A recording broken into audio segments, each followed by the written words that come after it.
Hello, আসসালামু আলাইকুম guys. আপনারা সবাই কেমন আছেন? আলহামদুলিল্লাহ আমি ভালো আছি। আজকে আপনাদের সাথে লাল শাক রান্না শেয়ার করব। আমি একটা হাঁড়িতে পেঁয়াজ কুচি, কাঁচামরিচ কুচি, হলুদ গুঁড়া, মরিচ গুঁড়া দিয়ে দিলাম। এরপর পরিমাণ মতো লবণ দিলাম, পানি দিলাম একটু, তারপর পরিমাণ মতো তেল দিলাম। এরপর আমি মাছের মাথাটি আগেই ভেজে রাখছি, এখন চুলে বসিয়ে দিলাম, তারপর ঢেকে দিলাম। ঢেকে দেওয়ার পরে মাছের মাথাটি কষানো হওয়ার পরে আমি লাল শাকগুলো দিয়ে দিলাম। আসলে আমরা গ্রামে যেমন রান্না করি তেমনটাই দিলাম।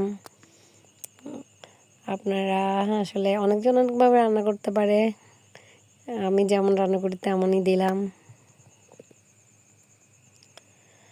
আর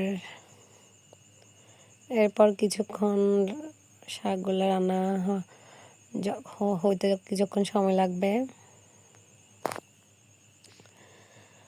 তারপর আমি আলাদা একটা পাতিলে শাকগুলো নিয়ে নিলাম।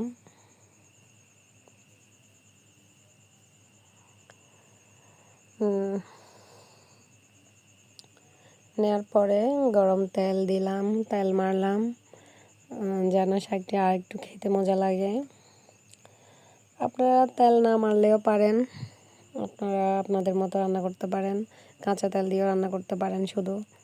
তো আমার কাছে যেমন ভালো লাগে আমি তেমনই করলাম। অবশ্যই আপনারা জানাবেন কেমন হলো আমার শাক রান্নাটি। তাছাড়া আমরা মানুষ কম, তাই আমরা কম রান্না করলাম।